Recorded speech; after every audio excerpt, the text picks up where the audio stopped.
I believe that people are born with equal rights. They all have equal rights for life, liberty, and pursuit of happiness. I wrote my book, Winter's Coming, Why Vladimir Putin and Enemies of the Free World Must Be Stopped in 2015. I fought a very hard battle with the publisher that didn't want to have a subtitle. I accepted the title, but subtitle, yeah, why you say that? It's very much of the Cold War mentality. I said, yes, because winter is coming. So it took 7 years to prove me right. I'm afraid that now it may take 7 weeks or 7 days to prove me right. So that's why I just want us to recognize this very, very, it's not unpleasant, tragic fact. We are at war.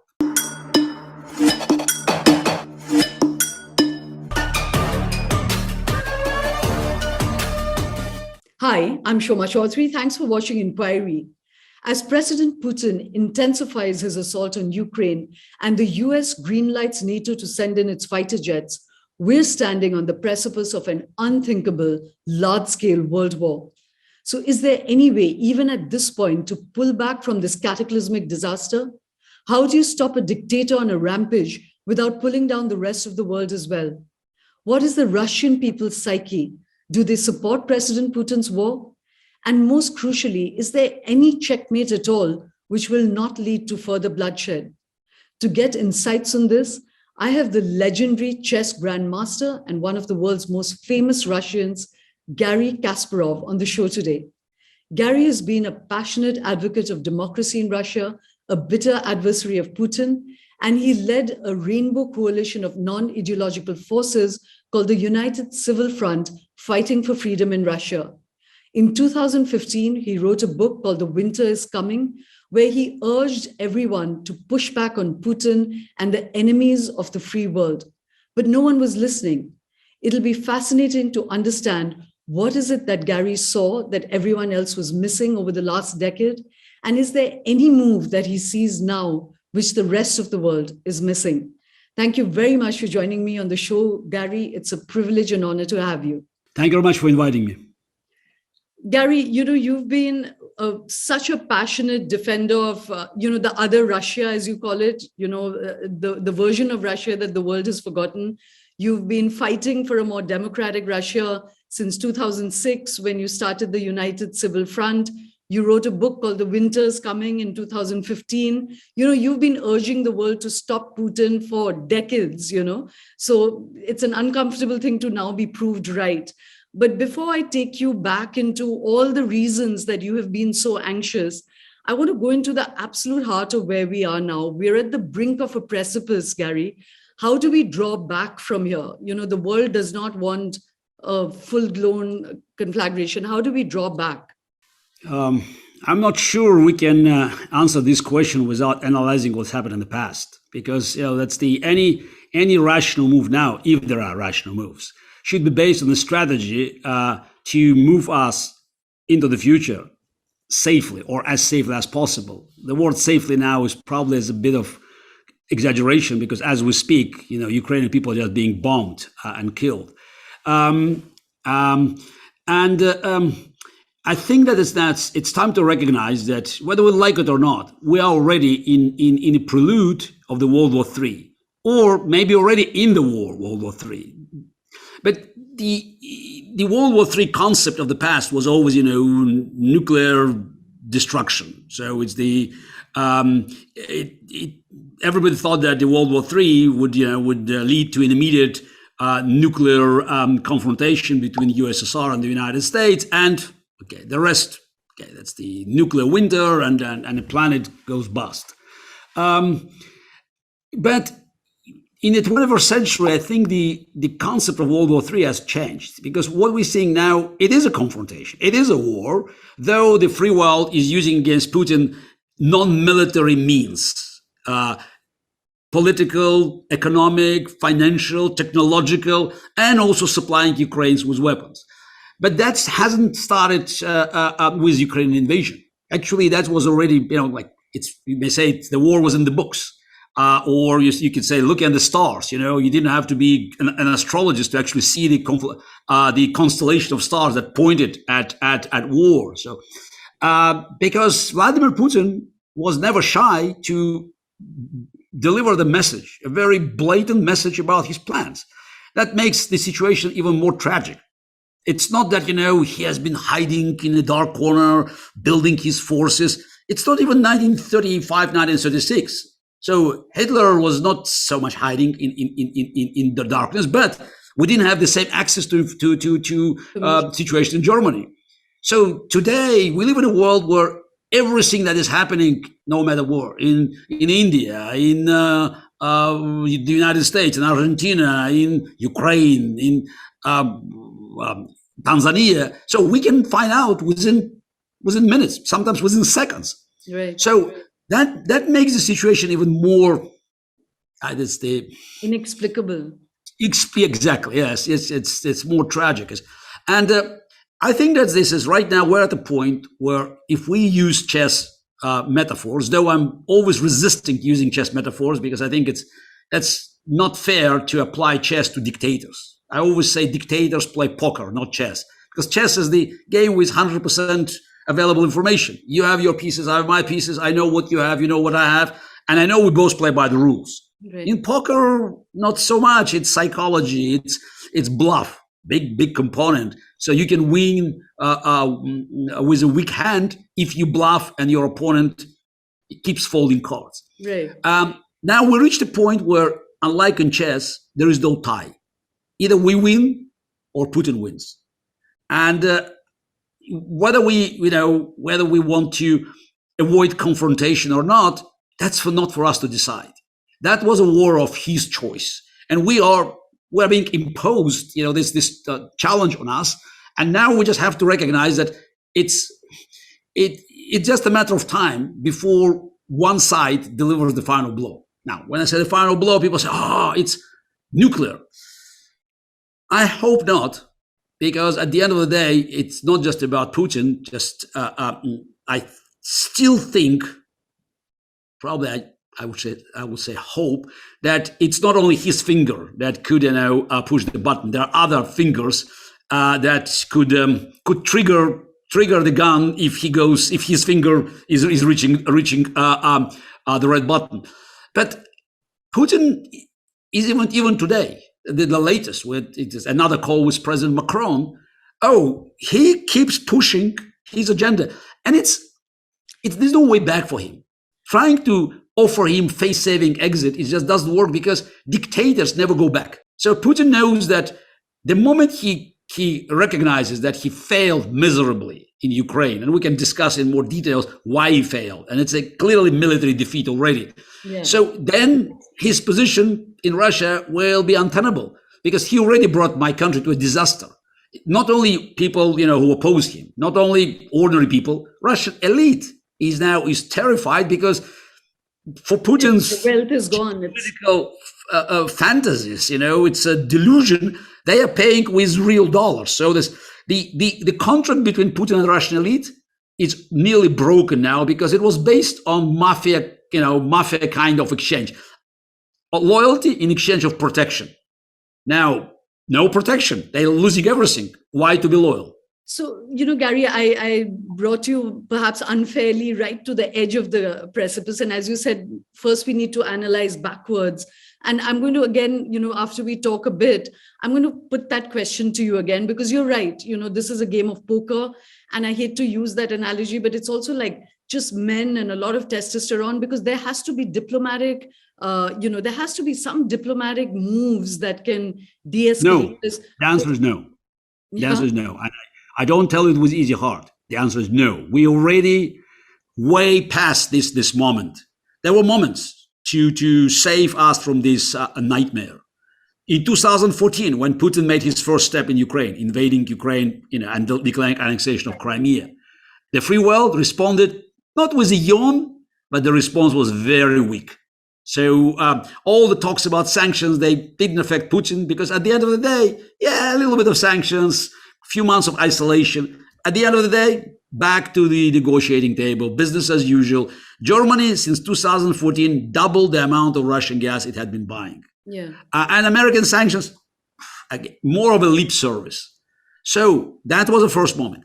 Even 6 months ago, we still had a chance of sending strong message to Putin by imposing the same sanctions.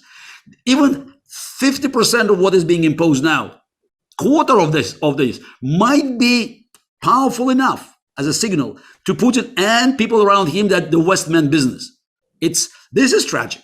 I think that's where we missed this moment. President Biden met Vladimir Putin in Geneva last June. July, yeah. So what did they discuss? Biden said, "Oh, we made an ultimatum." Did they? It seems that Putin probably missed it. Maybe a problem with translation. Or Putin looked in the Biden eyes and saw nothing but weakness. So Americans, for some reasons, tried to postpone the decisive moves. And in June, at the summit, so that was the first chance they missed. But then in October, November, December, American intelligence kept saying invasion imminent. You had 170,000 to 200,000 troops surrounding Ukraine from three directions. Some of them even entered Belarus from the north. And Putin even brought part of his Pacific fleet to the Black Sea. I mean, it was so obvious that he was serious about his plans to invade Ukraine. And Americans confirmed it, kept confirming it, and doing nothing.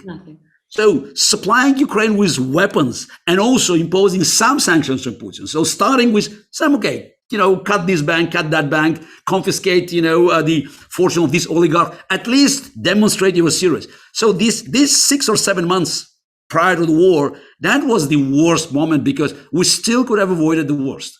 And Europeans, also, they looked at the Americans, they looked at Putin. Nobody wanted to send a powerful message by starting cutting ties and punishing some of the Putin's oligarchs and some of the Russian companies working for the war and Russian politicians directly involved in the war, the key members of Putin's propaganda machine. So many things can be done. And no response as in the past. Emboldened Russian dictator. So why not? Dictators never ask why. So why not? Yeah. So the record was so clear to him. They did nothing in the past. They're doing nothing now. Maybe I should go. No, Garry, on that count, I completely agree with you. Like you said, it's inexplicable that not just the American intelligence, but the President Biden himself kept saying they're going to attack, they intend war, and they did absolutely nothing. And even while they were setting up Ukraine, and framing this as a battle between the free world and a dictatorship, they've left Ukraine out to hang dry. They've really abandoned them. And even at that point, they kept saying, we will not send our forces. Germany was offering to sell helmets. So there really was no deterrence on Russia. And you're right on that. And, like you said, the past sanctions were so weak that it only impacted like 1% of Russia's GDP. So there was really no deterrence happening. But my question to you, Garry, actually is different. This end of the argument, even you particularly are passionately saying that increase the deterrence because the price of stopping a dictator will just keep going higher and higher. So I'm going to come to that, but that's an argument you've been making publicly. I want to put a different question to you, Garry, which is that when they knew that war is there, and this is not an asymmetrical war, you're not just trying to stop the ISIS or the Al-Qaeda, you're taking on a gigantic nuclear armed country, So in that there, I want to bring in the chess moves, Garry, which is that isn't Europe and America also made a terrible mistake? Like, don't you sometimes play to get time? If he was asking that Ukraine should not join the NATO or, that couldn't we have asked for a moratorium, let temperatures calm down, let the diplomats move in? We've literally been pushed both by America, Europe and Russia into this war. Would you not agree? Shouldn't one be playing for time right now? Oh, by the way, you mentioned a few countries, but you forgot Ukraine. Yes. So basically, that's an argument that denies Ukraine sovereignty and their rights of Ukrainian people to choose their future. That's not a small country. That's the largest country by territory in Europe, 44 million people.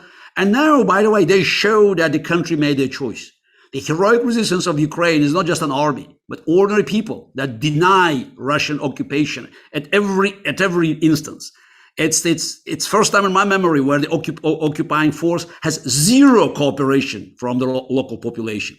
So I think that we are talking not just about Ukraine. We're talking about an ability of a stronger country to impose its will to neighbors. And that's exactly what Putin said 15 years ago in Munich at the Security Conference in Europe, when he basically sent a message to the world that he wanted to go back on time to the golden era where the big countries were in charge and smaller countries had to follow. And the big guys could decide how the others run their domestic and foreign affairs. He talked about return to the spheres of influence. And he backed his words next year, attacking the Republic of Georgia, tiny country that's in the south of Russia, because Georgia under reformer President Mikhail Saakashvili was moving to the west, wanted to join NATO and wanted to join EU. So Putin attacked them. And Europe, again, they tried to split the guilt. That's what, by the way, what you're doing now. There's no moral equivalence. And also, it's not just about, we do a moratorium. Putin always wanted to destroy Ukraine. Again, it's not, I'm telling you, Putin had plans. He kept saying it many times. Ukraine was not a state, just normal state. It was a piece of territory that Bolsheviks gave it there. Stalin later added to after Lenin or Tsar. It's just Ukraine was something to grab, and Putin's words have been backed by Russian propaganda since 2014, 24/7. They've been repeating it day and night. So Ukraine is doomed to fail. And Russia will take this part, maybe Hungary will take the other part. This should go to Poland. Ukraine could maybe have a little piece of that. And Putin was very consistent. Dictators and maniacs, they're very consistent to destroy Ukraine. And he could come up with any argument. Are you seriously telling me that Ukraine was a threat to Russia, even if it joined NATO? By the way, NATO rules were very strict. The country with territorial problems couldn't join them. Again, the simplest way to refute this argument is that you look at Estonia, Latvia, and Lithuania. They joined NATO in 2003. Geographically, Estonia is much closer to Russia than Ukraine. Yeah. Okay, it's just bordering. But from Tallinn, the capital of Estonia, to St. Petersburg, it's 150 kilometers, maybe 200. It's so close. Have you ever heard about any incidents there? So about NATO troops massing in the Baltic countries? No, because NATO is a defensive alliance, and you have 30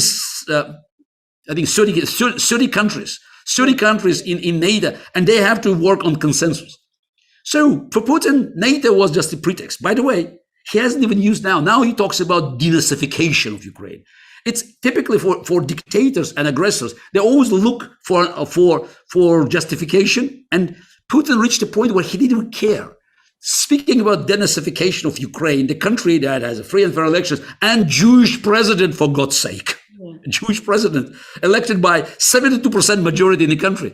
It's not even an argument. He doesn't care. He wanted to attack Ukraine. He wanted to subdue the country, occupy it, split it in parts. And also, doing so, he believed that he could send message to the free world that's a time, for them to recognize we're no longer living in the 21st century. The world has changed. We go back on time. And now Russia will do whatever it wants. So winning battle in Ukraine meant for Putin that he could now start looking at other places. And he didn't even have to, hypothetically, if he succeeds in Ukraine, he doesn't even have to attack Baltic countries. He simply can pressure on them. And with all the assurances of Americans that, we will defend every centimeter or they say every inch of NATO territories, I don't believe Biden. Both Baltic countries do not believe him. Most important, Putin doesn't believe him. So that's why now it's deciding whether we could avoid Putin's invasion of Ukraine by making concessions. I think it's changing the topic. We're dealing with a dictator that had his plans and had enough resources, financial, militarily, and arrogance to push these plans. So we simply should look at Putin's credit history as a leader. And it's 22 years of unending crimes, and the man has no allergy for blood. It's not accidental that one of the pilots that was captured in Ukraine after just bombing the civilians, he was depicted on a photo with Assad and Putin in Syria. So they remember Aleppo. So Putin demonstrated that he would not hesitate to kill thousands, tens of thousands, hundreds of thousands of people if he believes it could help him to advance his agenda. So, I mean, I guess this is like also looking at something in a realistic way. So right now, then, I've been following everything you've been saying and writing and urging, the global powers to do. You're in effect saying that we are already in the middle of a war, because, if you're saying that the West and America and EU are not backing Ukraine, Ukraine is asking for the no-flight zone to be enforced. And the NATO chief has said that would in effect mean shooting down Russian planes. And that's really the start of war then. It's really like a global war as one understood the Second World War to be. But you're saying that it's merely postponing the moment, because if he swallows up Ukraine and he does that in Estonia, what does that really mean? So are you really saying now that there's no way to pull back? Because if you're describing Putin to be the kind of dictator that, you're reading him to be, then sanctions is not going to stop him. Is there just no way back, Garry? It's because, if the West does what you're urging them to do, there's no playing for time. There's just no more diplomacy at all possible. There's no way of even reaching out to the oligarchs to maybe, dethrone Putin. Like, are you just saying this is the end game? There are no further moves? There is an end game, and I hope it's an end game for Putin. Again, I'm not happy to say that, because it's people are being killed and they will be killed, and the price that we're paying now for 20 years of indifference and willingness to take actions, it keeps growing with every minute. But now again, let us be realistic. So again, I wrote my book Winter's Coming: Why Vladimir Putin and Enemies of the Revolt Must Be Stopped in 2015. I fought a very hard battle with the publisher that didn't want to have a subtitle. I accepted the title, but subtitle, why you say that? It's very much of the Cold War mentality. I said, yes, because winter is coming. So it took 7 years to prove me right. I'm afraid that now it may take 7 weeks or 7 days to prove me right. So that's why I just want us to recognize this very, very, it's not unpleasant, tragic fact. We are at war. Now, the argument is that imposing no-fly zone could lead to a war with Russia. It's a rational one. I'm not saying that doing that is of no risk. Yes, there's a risk of further escalation. My point is that how can you escape, this from this escalation when you face if Putin is pushing for that? Because again, let's for a moment suggest he succeeds in Ukraine. He's not going to, because we can discuss it in more details. His army is stumbling, and basically he's on the verge of the military defeat on the ground, but he still controls the skies. So, but if he does it, if he tests NATO beyond Ukraine on the NATO borders, how are you going to defend Lithuania or Poland if you are not ready to confront Russians? Because we're talking about Putin's war against NATO and America and the rest of the world. It's not me. He's saying that. When you listen to Russian television and even to his cronies, they're always talking about confrontation with Russia and NATO and America. So Putin already, in his mind, he's already fighting this war. So, but we have to separate Putin. You just made one point about oligarchs. And can they dethrone him? The answer is no, because the moment was already lost. Maybe 8 years ago, they could have stopped him by doing these crazy things if they were hit by the sanctions. Now it's too late. Now he's in a bunker. He's surrounded by a very small circle of people, but still, he's surrounded by some people. And I'm not sure, even if he's willing to die, they are willing to die. And at the end of the day, dictator, most powerful dictator on the planet, he's still one man. His power is based on the willingness of others to carry his criminal orders. And that's another point I've been making. We have to make sure that those who are in the position to carry his orders or to sabotage them, they will be making this choice now. And let's say we impose no-fly zone, and Putin says, go. I was sure that Russian generals on the ground will give an order. I'm sure you'll find enough Russian pilots, if any, to go to the skies, because they're not going down. This is not, bombing hospitals in Aleppo. Even in Ukraine, they're suffering losses without even facing NATO planes. So I think that it could change dramatically the balance of this war. And probably the best way of doing it is you don't impose it instantly, but you say, okay, here's an ultimatum. You must stop bombing civilians. So give time, not for Putin, but for others, those who surround him, those who are in charge of the military operation, to actually contemplate what happens next. They know Putin is just out of touch with reality, but he's in a bunker in Ural somewhere hiding. They are on the ground. So making big statements, belligerent statements, oh, we do that, and we follow just Putin's orders, we die for Mother Russia. Okay, now time to test your statements, because they know even Ukrainians imposed huge losses on the Russian army. Now, the moment you have NATO bombers in the air, they can pulverize Russian tank columns probably in less than 24 hours. So it's for us to recognize that the only positive outcome of this war includes military defeat in Ukraine, total economic, financial, and technological blockade in Russia that will lead to inevitable revolt of Russian people. They're in shock now, maybe 1, 2, 3 weeks, but now we are hearing stories that just everything is blocked, credit cards. So this is not Soviet Union. People used to different living standards. They used to some comfort. They used to their iPhones, Samsungs. Now it's all cut. If free world can hold this blockade for months, not many months, 1 month, I think we'll see something dramatic in Russia. We're seeing tens of thousands of people protesting against the war. They're being arrested, beaten, jailed.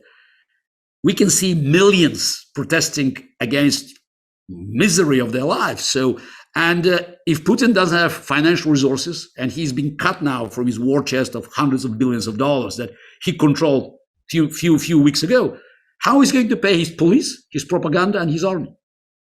Right. That's a very interesting point you made, Garry, and you're probably best placed to answer this.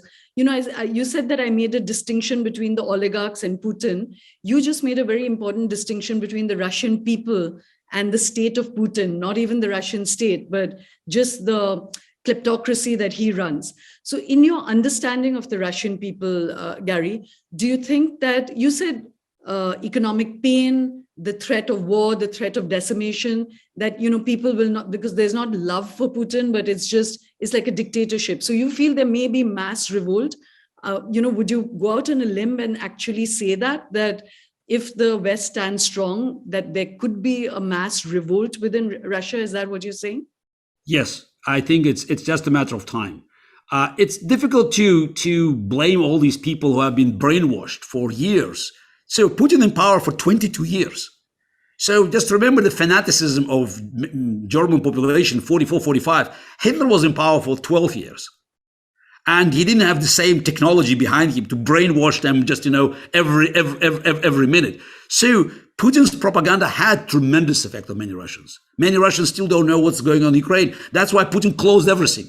Right today, as we speak, Russia is a totalitarian state with no independent media left. So if you say no war, 3 years in prison. If you tell about Russian loss in Ukraine, 50 years in prison. So it's this, they're trying to close Russia, so to protect Russia from any piece of information that can go through and to tell people what's really happening on the ground. But as we say in Russia, eventually the freezer beats TV.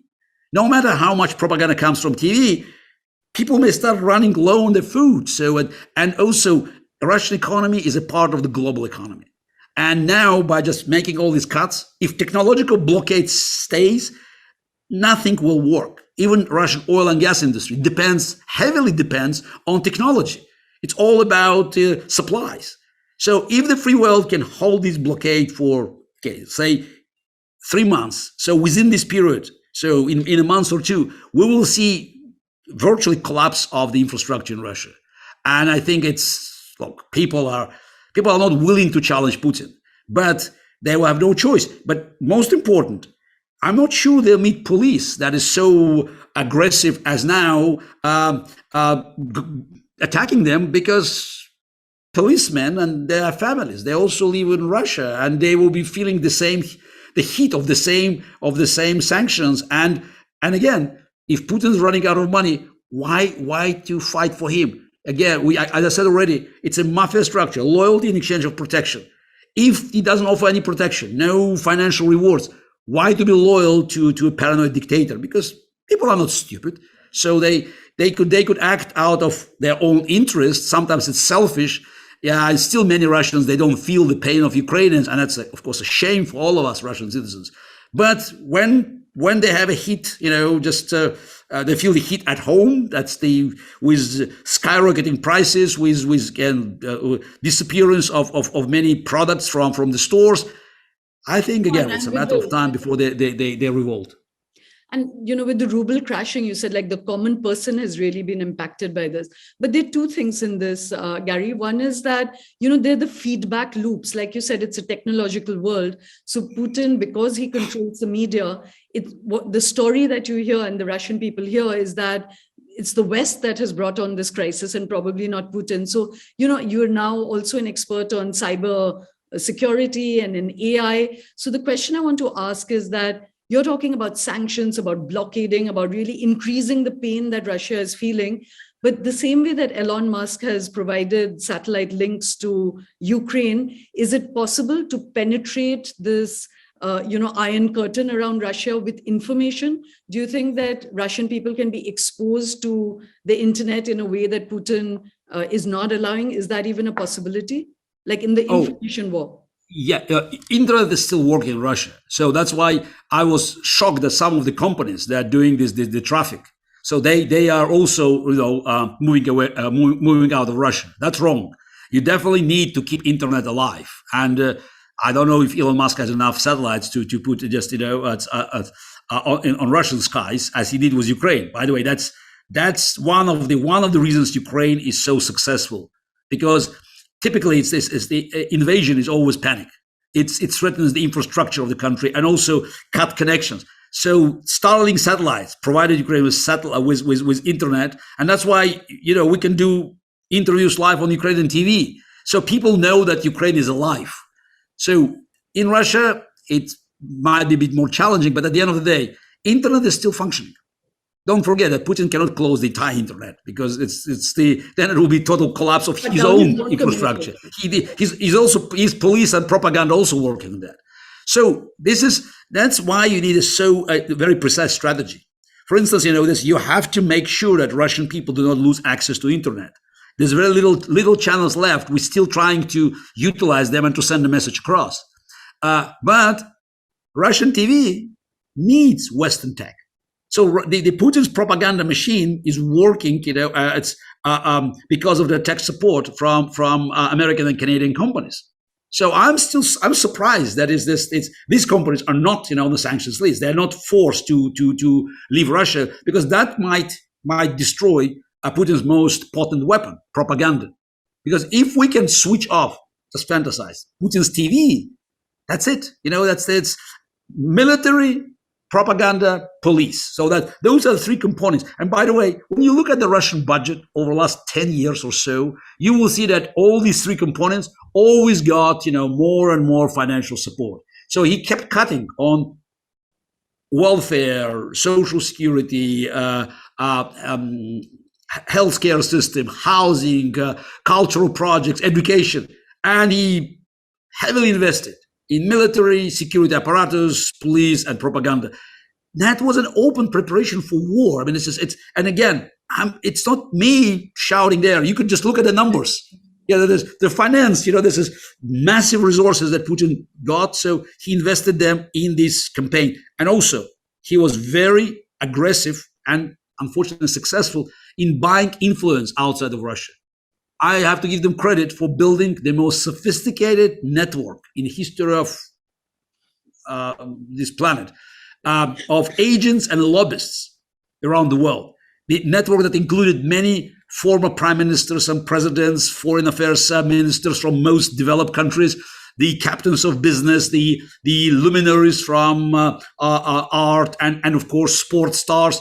It was an operation that we yet to grasp the whole size. hopefully when Putin is out, we can look, at the scope of the operation and analyze. So how come that the free world that was so proud of its impeccable integrity has been bought by KGB dictator who was not shy to spend billions and billions of dollars of buying these favors and influence? So, Garry, help us understand the psyche of the Russian people. There's a lot of confusion, and I'd like you to help clarify this business about the sphere of influence, and I'll come to that geopolitical angle, but just the psyche of the Russian people.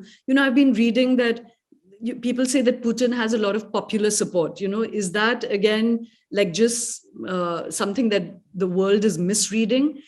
How do you say the young psyche of Russians? What is their aspiration? Do they want to be part of the free world? There's a lot of analysis which says Russia has in effect never known democracy. From the Tsars, it went to the communists, to Stalin, to, a little bit of perestroika, and then back to Putin. So people have never known what it is to be free. So is that a correct assessment, or is there a desire, what would you say about the psyche of the young in Russia?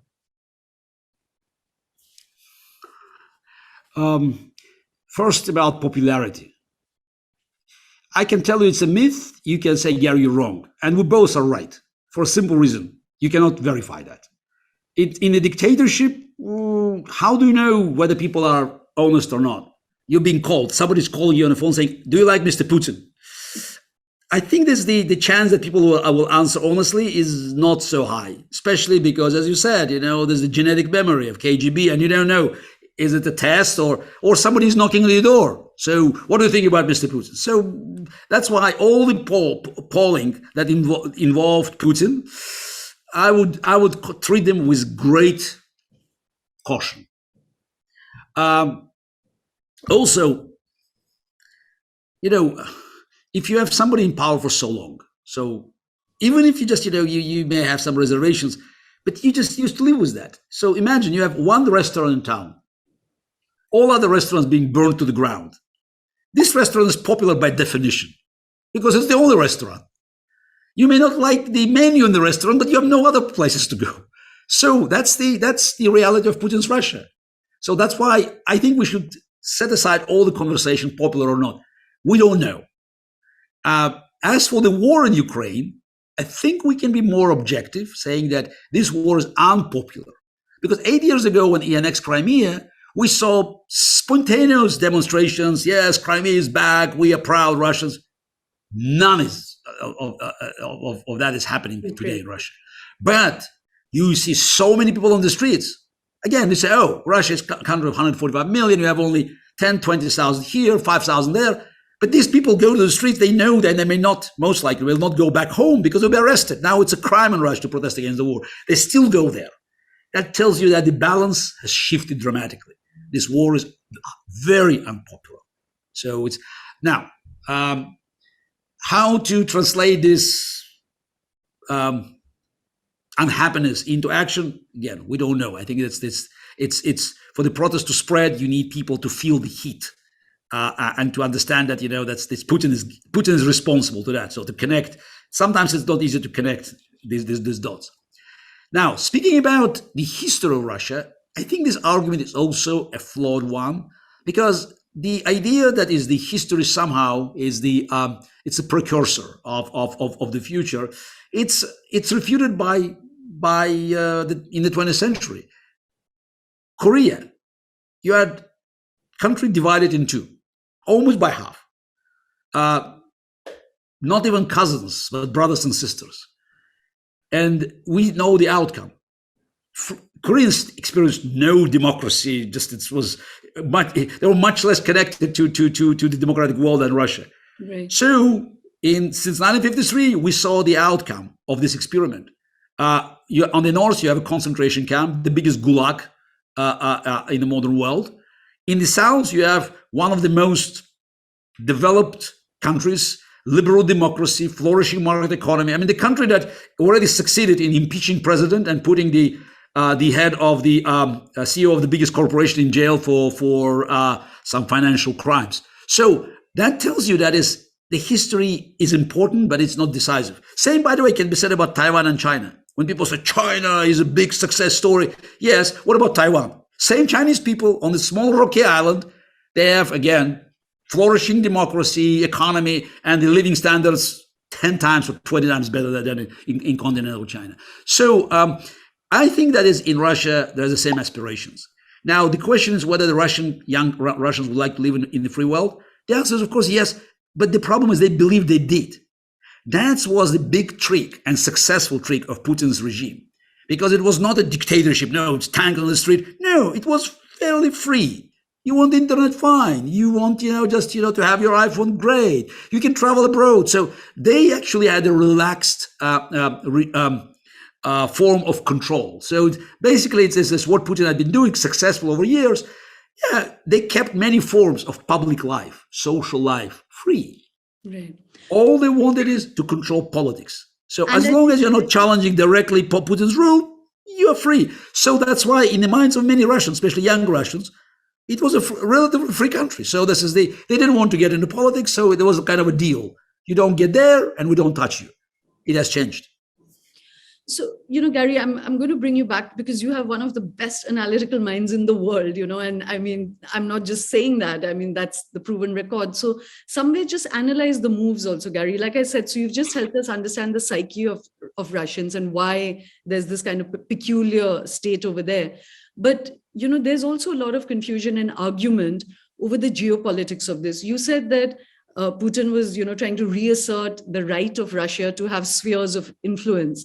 But, there are a lot of people who also say that, but that's what America was doing as well, trying to assert its own sphere of influence, and its foreign policy is driven by that. And these are legitimate, the phrase a lot of diplomats use is that Russia also has legitimate concerns. And I just did an interview with Tom Friedman yesterday, and he said that he actually, all the way back from 1997, has been arguing about this NATO expansion, saying that this is the wrong thing, don't humiliate another power, And so if it was meant to be a new world order, then everyone had to abide by not this kind of male race for domination.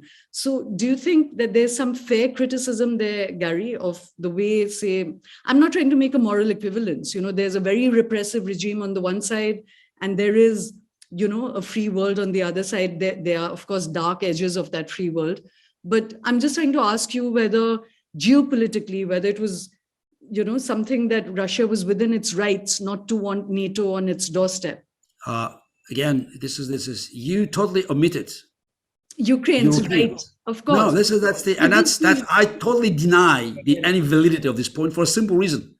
I believe that people are born with equal rights. They all have equal rights for life, liberty, and pursuit of happiness. Whether they're born in America, in Russia, in India, in China, in Ukraine, in Estonia, and the future is the happy future for humanity is to make sure that people around the world will enjoy. We understand there will be no total equality. That's myth, but equal rights to choose first, live their lives and to for pursuit of happiness. So the comments that you quoted now from Mr. Friedman and others, they're based on the assumption that we're still in a world where we have superpowers. That's exactly what Putin wants us to believe. Oh, there's a big guys. Putin's spheres of influence, it's exactly the logic that has been presented by Mr. Friedman and other proponents of caution policies. This is not America wanted Estonia to join. Estonia wanted to be part of NATO. Why? Because Estonia has been occupied. Because Estonia paid a huge price for Soviet occupation. Now, by the way, do you have any doubts that if Estonia, Latvia, Lithuania would not be part of NATO, Russian tanks will be rolling on the streets of Tallinn, Riga, and Vilnius now? I think we all know the answer. So it's a genetic memory of these nations, of Poles, of Baltic nations. It's just, that forced them to run to NATO. And by the way, they proved to be right. There was no threat to Putin. There was no threat to Russia. Russia could become, a very powerful member of the family of civilized nations. And by the way, influence so-called Russian peace, Ruski Mir, through our culture, through language. There's so much we could offer to the world instead of total destruction. And condemnation and probably curse for generations to pay for, like Germans have been paying for so long. So that's a real tragedy for the country, and I think it's wrong now to make this assessment about the current tragedy, the war, based on America's evil influence. That was a choice of these people. Ukrainians wanted to join. By the way, the number of Ukrainians that wanted to join NATO kept growing proportionally due to Russian interference. So before 2004, the first Maidan and Russian attempts to actually put their stooge Yanukovych in power. So the numbers were probably equal, and then you could see them growing. So now, of course, it's nearly 100%. It's the people believe that they are within their rights. And by the way, I think it's very important for us to understand that we have now a conflict in Europe.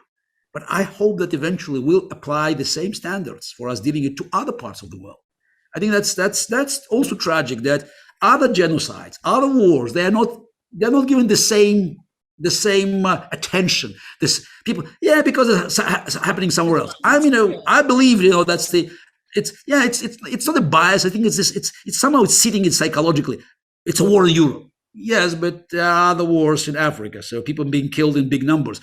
So I think we have to start somewhere. And I think it's making sure that the strong country with powerful army and nukes can dictate its will to others. That's unacceptable. And by the way, we understand that the situation similar to Ukraine could happen elsewhere.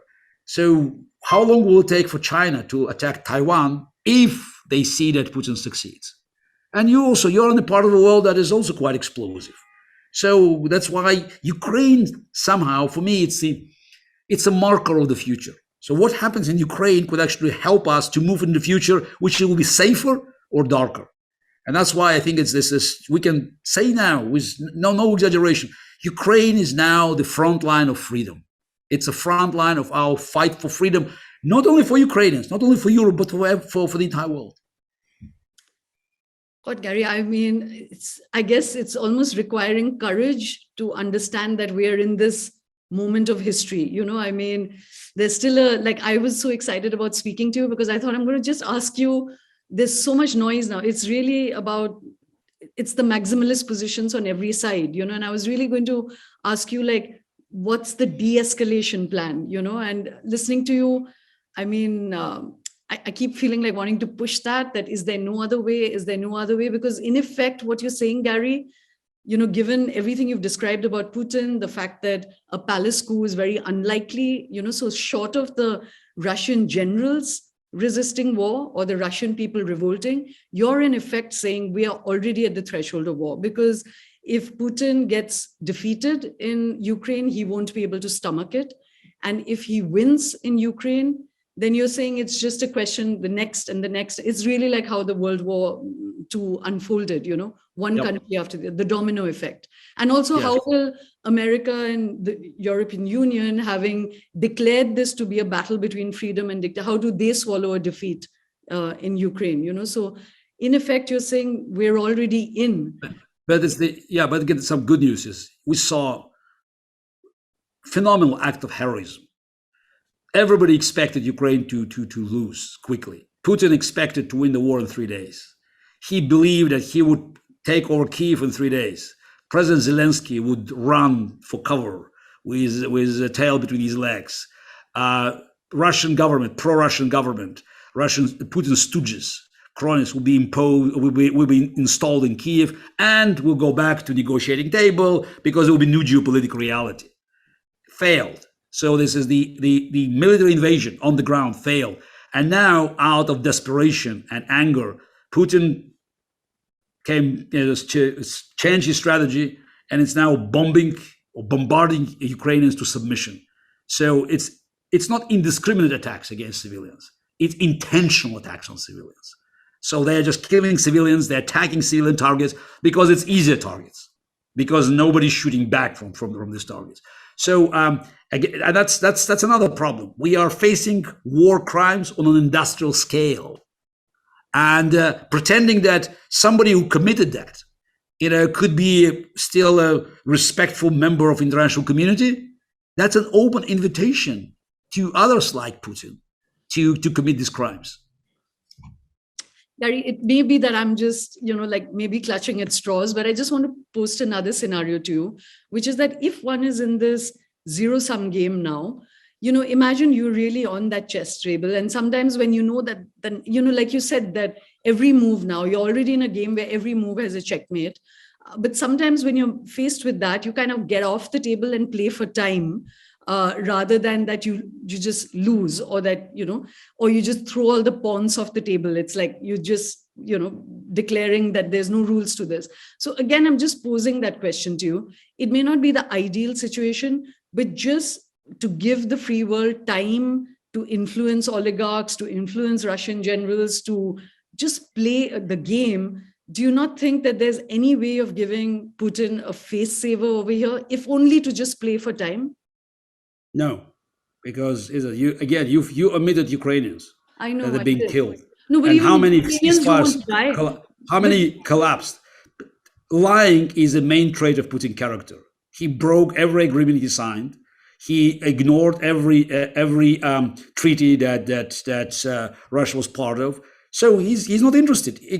You keep asking me the question, though. Guess you have answers from Putin. He recently, a few hours ago, spoke to President Macron and said, "No, I want whole Ukraine. And unless they capitulate, I would continue my assault."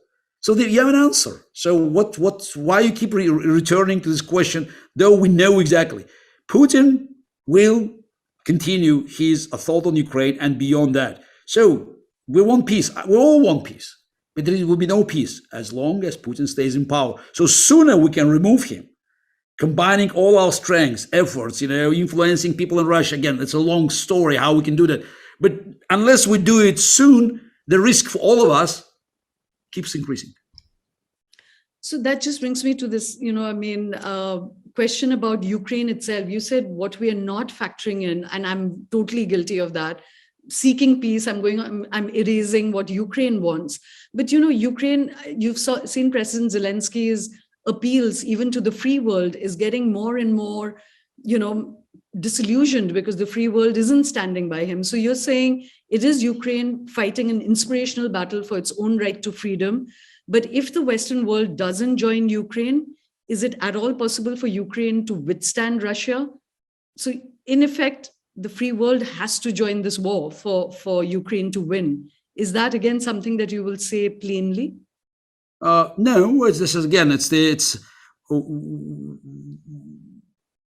President Zelensky is right, asking for immediate supply, support of Ukraine to prevent these intentional attacks against civilians from the air. He's not asking for the boots on the ground. They never asked. This is not about sending American or British troops to Ukrainian soil. Ukrainian army is big enough. And Ukraine they have an influx of volunteers.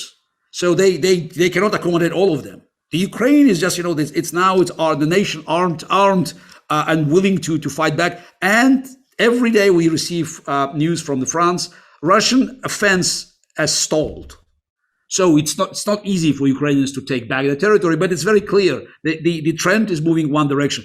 And also Russia's ammunition depots is if not yet depleted, but they're just they keep losing their firepower, while Ukraine receives more and more.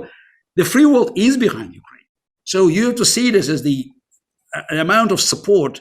I'm not sure it's seen in India, but in Europe or America, I couldn't believe that people would be so supportive.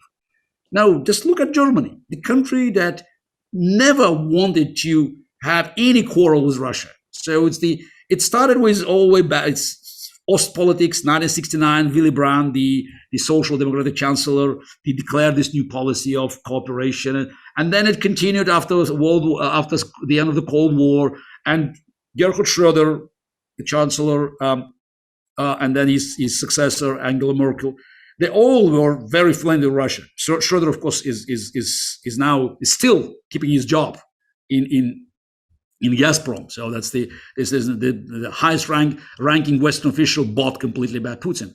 So and by the way, the entire Schröder staff resigned, including his chief of staff, who worked with him for 20 years. after Schroeder refused to relinquish his positions in Gazprom.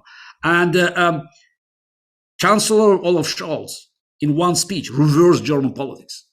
So now Germany is ready to build its own military, first time since the end of the World War II. So the reason, 90% of Germans or more support Ukraine. So you could see this enormous amounts of support, and also, yeah, the free world is sending weapons. It's late, but it's not too little. Soon they will have the planes, and first time since Spanish Civil War in 1936, you see volunteers coming, people from all over the world, Americans, Swedes, Israelis. So people flying to Ukraine, they subscribing for Foreign Legion to fight back, not against Russia, but against totalitarianism. So that's why I think we are witnessing a phenomenal level of solidarity and money. Just the people just supporting, the Ukraine with whatever they have. I spoke to my Estonian friends earlier today. They said Estonia gave nearly 200 million euros supply. And Estonian people, it's a very small country, 1.3 million people. They collected 50 million euros, of supply to Ukraine. That's again small Estonia. Now imagine what's happening from other countries. So I think it gives us hope that solidarity is not lost. And also people know that there are big values like freedom and democracy. So it's worth fighting for and dying for. And we can say that President Zelensky overnight turned into a symbol of this fight, and his heroism and his willingness to put his life at stake, not his well-being, life, because we all understand what happens if he's captured by Russians. Mm-hmm. So that's very, very inspirational, and that makes all people around the world, people who believe in human rights, democracy, freedom, so very encouraged. Thank you, Garry. That's the note that one should end on. But there's just one piece on the board that one hasn't discussed at all, is the role of China. Do you think that there's, a big role that China can play on this? And everyone is asking for even more intense economic sanctions, really cutting off on the oil and the gas. Right now, America hasn't completely cut off on that. So, but in an interconnected world where the world's economy, Europe and America's economy is so intertwined with Russia and the energy game, do you think economic sanctions can further intensify? And what role do you foresee China playing on this? Look, China-Russia relations is it's a topic for a full interview. So what I can tell is that it's, unfortunately to my country, this is not an alliance. This is, it's subordination. So China is definitely having a lead. And you can see even in the body language, the way Putin is behaving in Beijing, or the way he speaks to the leaders of the free world. So in Beijing, he acts like a servant. And China, during his last visit, demonstrated that Putin was not up to the level of Xi Jinping, and just they treated him very, very poorly. But Putin he depends on China. They sold so much Russian oil and gas in advance. So this is at years in advance. So that's why the China is paying much less for Russian gas than that's Europeans today. And also China keeps, invading Russia slowly, like swallowing, by simply, just taking more and more pieces for business ventures. And we don't know even how many Chinese people already in Russia. So this is how many of them already naturalized there. So China was never hiding its intention to basically swallow half of Russia, because they believe that it was China. It's still China. It's just a matter of time. They don't have to attack. So, and the Putin regime was betraying national interest. So I've been saying for a long time that the real threat to Russia came from China, and that's any Russian leader who had interest for the well-being of our country and the future prosperity had to find a way to oppose Chinese influence by making alliances with all neighbors of China. So from India to Japan. So making sure that we have strong alliance to keep Chinese imperialist aspiration, because again, China is not hiding it. They're not promoting them, but we all know that it's a slow process, and they as we say, they think in centuries. So that's the and now China is, as I already mentioned, watching very closely. They may consider their move on Taiwan if Putin succeeds. Now it doesn't seem that he's succeeding, and you see China is slow. When Putin visited China, they signed tons of documents, but only Putin gave something to China. China never recognized Crimea. China is just playing its own game. Putin is doing their bidding. He is it's like a destruction. So if he's failing, China stays away. China doesn't want to take any risk. In the United Nations, they haven't supported the invasion. They abstain. So China is playing its own game, and I've again, I think it's a shame for Russia, for Putin's Russia, to be subservient to Chinese imperial interest. Actually, there was an interesting analysis, Garry, which is that China draws its strength from economic stability and prosperity, and that's what its citizens want as well. So, that they're not in a rush to get into some economically crippling war, over. And the again, it's not. Look, China's contracts cannot save Russian economy, and that's very, very clear. China is an important part of Russia, but it's not, even close. So this is the amount of Russian gas and oil that going to the West is far, far, far bigger. So China cannot replace it, even if China has interest. So that's as I said, it's probably they don't. So that's why again, that's the expecting China to become a savior of Putin. No, they'll get some benefits. They will be squeezing him. They would like to leave these channels of communication open because they will get to the advantage. But again, we should remember, China has its own plans, and Taiwan is one of the targets. So prosperity is fine, but it's a country that is committing genocide in Xinjiang, and a country that is building its military power to as they call reunify with Taiwan, which is basically it's another aggression against an independent country. So I think that hopefully after we can deal with Putin, so we should recognize that China will be the strategic enemy for the free world. And that's why it's so important now that Russia, instead of being a Chinese servant in these affairs, to become a powerful ally of the free world. So because China's challenge, the challenge from Chinese imperialism and crony capitalism, it will be the biggest challenge for free world in the 21st century. The only thing over there is that President Biden, for whatever it's worth, has said that if they invade Taiwan, then America will get involved, and in that. Yeah, we'll look. This is as you could see, I remain very skeptical about President Biden's promises. So again, hopefully I'm wrong, but let's make sure that we will not test Biden's promise for Taiwan, because if Putin fails in Ukraine, Taiwan invasion will not be in the cards immediately. Thank you very, very much, Garry. That was a lot of thank you. So, thank you. Yes, and thank you for calling. So all the best. Thank you. Thanks.